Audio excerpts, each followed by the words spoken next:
నమస్తే, welcome to news cafe. నేను రవి. ఈరోజు వివిధ దినపత్రికలో ప్రచురితమైనటువంటి ప్రధాన అంశాలపై ఈరోజు విశ్లేషణ చూద్దాం. ముందుగా ఈనాడు దినపత్రిక విషయానికి వస్తే తెలంగాణకు సంబంధించి కంగారులపై కసి తీర్చుకున్నారు కోహ్లీ. కీలక ఇన్నింగ్స్తో సెమీస్లో భారత విజయం, ఛాంపియన్ ట్రోఫీ ఫైనల్లోకి ప్రవేశం అంటూ ఒక కథనాన్ని చూడవచ్చు. ఇక ఆధిక్యంలో భాజపా అభ్యర్థి, రెండో స్థానంలో కాంగ్రెస్, కొనసాగుతున్న కరీంనగర్ పట్టభద్రుల ఎమ్మెల్సీ ఎన్నికల ఓట్ల లెక్కింపు అంటూ ఎమ్మెల్సీ ఎన్నికలకు సంబంధించినటువంటి ఓట్ల లెక్కింపుకు సంబంధించినటువంటి ఒక అంశాన్ని ప్రధానాంశంగా ప్రచురించింది. 1891 కోట్లు బకాయిలు చెల్లించండి. కేంద్ర మంత్రి ప్రహ్లాద్ జోషికి ముఖ్యమంత్రి రేవంత్ రెడ్డి వినతి. 2 రోజుల పర్యటనలో భాగంగా ప్రహ్లాద్ జోషికి వినతి పత్రం అందిస్తున్నటువంటి అంశాలను చూడవచ్చు. ఇక బస్సులకు యజమానులు మహిళా సమాఖ్యకు పంపిణీ చేయనున్న రాష్ట్ర సర్కార్. దేశంలో తొలిసారి మొదటి విడతగా 150 కొనుగోలు. ఆర్టీసీకి అద్దెకు ప్రతి నెల 77.220 కోట్ల రూపాయలు చెల్లించనున్న రోడ్డు రవాణా సంస్థ. 8వ తేదీ 50 బస్సులు ప్రారంభం. ప్రభుత్వ ఉత్తర్వులు జారీ అంటూ ఒక కథనాన్ని చూడవచ్చు. ఇక మరో అంశం, స్పీకర్ వద్ద విచారణ ప్రక్రియ అంతు లేకుండా సాగాల. ప్రజాస్వామ్య సూత్రాలు ఏం కావాలి? ఎమ్మెల్యేల అనర్హత పిటిషన్లపై సుప్రీంకోర్టు ధర్మాసనం వ్యాఖ్య. తెలంగాణ శాసనసభాపతి సహా ప్రతివాదులకు నోటీసులు జారీ. తదుపరి విచారణ ఈ నెల 25కి వాయిదా అంటూ ఎమ్మెల్యేలు ఫిరాయింపుపై తెలంగాణ శాసన సభాపతితో సహా మరి కొంతమందికి సుప్రీంకోర్టు అయితే నోటీసులు జారీ చేసింది. ఇక ఆ అంశానికి సంబంధించి మనం చూడవచ్చు. ఇక సుంకాల యుద్ధం తీవ్రతరం. చైనాపై 20% పెంచిన అమెరికా అంటూ ఒక కథనాన్ని చూడవచ్చు. ఇక మరో దినపత్రిక ఆంధ్రజ్యోతి విషయానికి వస్తే,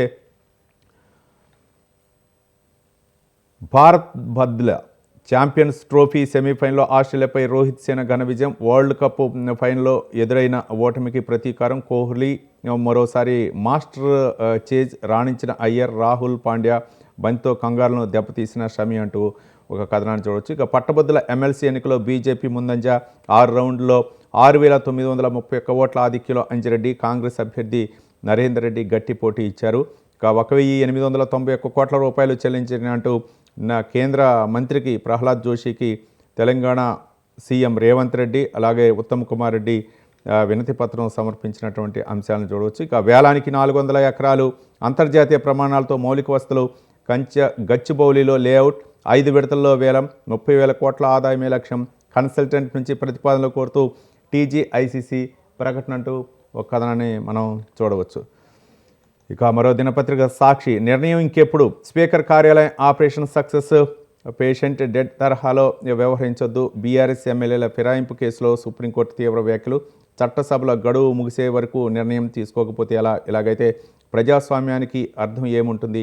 తగిన సమయం అంటే అసెంబ్లీ కాలం ముగిసేంత వరకు అంటూ ప్రశ్నలో వర్షం కురిపించింది రాష్ట్ర ప్రభుత్వం. స్పీకర్, అసెంబ్లీ కార్యదర్శి, కేంద్ర ఎన్నికల సంఘం ఫిరాయించిన ఎమ్మెల్యేలకు నోటీసులు. తెలంగాణ హైకోర్టు రిజిస్ట్రార్ ద్వారా నోటీసులు అందజేయాలని ఆదేశం.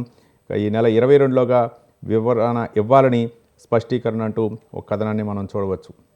ఇక నమస్తే తెలంగాణ విషయానికి వస్తే, ఎమ్మెల్యేలపై అనర్హత కేసు. స్పీకర్కు సుప్రీం నోటీసులు. హైకోర్టు రిజిస్టర్ ద్వారా జారీ చేస్తామన్న ధర్మాసనం.